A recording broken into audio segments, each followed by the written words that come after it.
France 24's Erin Ogunkeye has been crunching some of the numbers for us coming out of the United States. She's with me now. And look, Erin, the demographic breakdown has been one of the big themes of this election.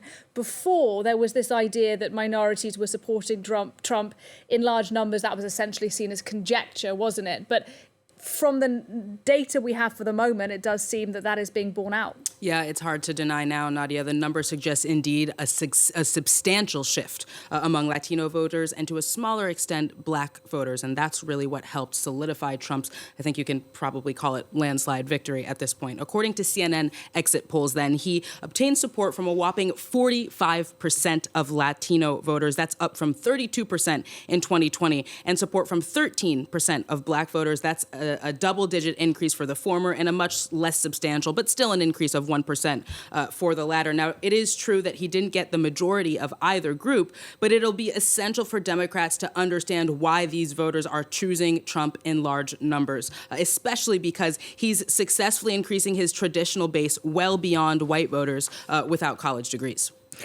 Why was that such a big talking point, Erin? I think this has been a controversial question, Nadia. It feels like different minority groups were trying to say, even before the results came in, don't blame us if Donald Trump wins. A lot of pundits and analysts have been incessantly reminding Americans that white voters, specifically white men, remain Trump's largest voter base by far. But I really think that misses the point. I don't think that analysts looking at Latino or Black votes are trying to say that it's because of them that Donald Trump will win, would win, did win, but more trying to understand why there are some of them that are indeed attracted to him despite his rhetoric, widely perceived as racist, misogynistic, and xenophobic. And in that sense, it's essentially, it's really important for Democrats to understand, especially if they want to hold on to or increase their historic advantage with minority voters. Now, the way that certain groups tend to vote alongside the demographic shift on many fronts in the United States is what's behind this focus. While white voters are still the largest group in the U.S., that is indeed changing. Latino voters are slated to make up about 30% of the population by 2060. Asian American populations are growing as well.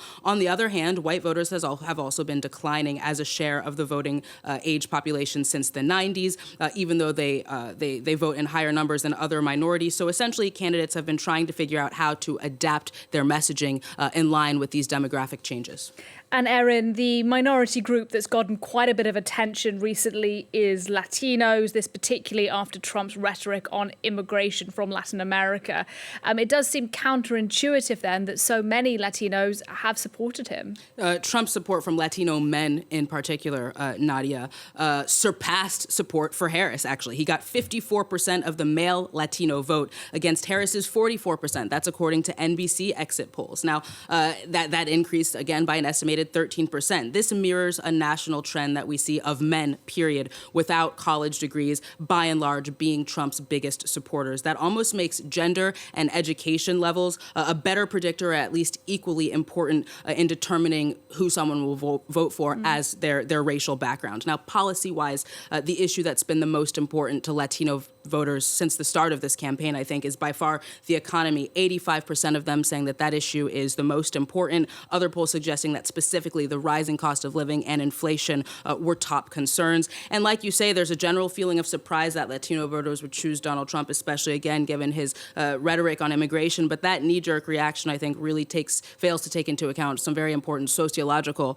factors. There's the obvious fact that a lot of Latino voters are Catholic or come from Catholic majority countries, and in some cases are even more conservative on social issues than a lot of Democratic voters. There's also the fact that many of them simply see themselves as Americans before Latinos. And in that sense, the rhetoric, this us versus them rhetoric about immigration doesn't apply to them because they're, we're voting, we're American citizens. And I think finally, surveys and reporting out of the U.S. shows that many Latin American voters really emphasize the importance of hard work, struggling to make ends meet. And in that sense, they are like white voters. They have the same concerns. They have the same feeling that their hard work at the end of the day isn't paying off and that Democrats are not the ones that are going to be able to address that.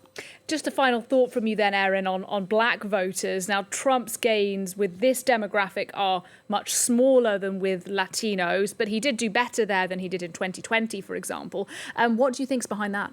I think it's both that they're voting and they're more of them are voting for Trump, and also, as we saw from that man that was interviewed earlier in Georgia, maybe that they're not showing up to the polls at all. It's harder to draw early conclusions conclusions about black voters because, again, that increase in support is smaller than that from Latinos. But the things that attract black voters to Trump are not unlike the things that attract white voters and Latino voters to Trump. More black men support him than black women, and in particular, younger black men, of course, without college degrees. Black men are also, again, similar to Latinos, more socially conservative than black women, meaning that some of the talking points we've seen from the more progressive elements of the Democratic Party are not necessarily convincing.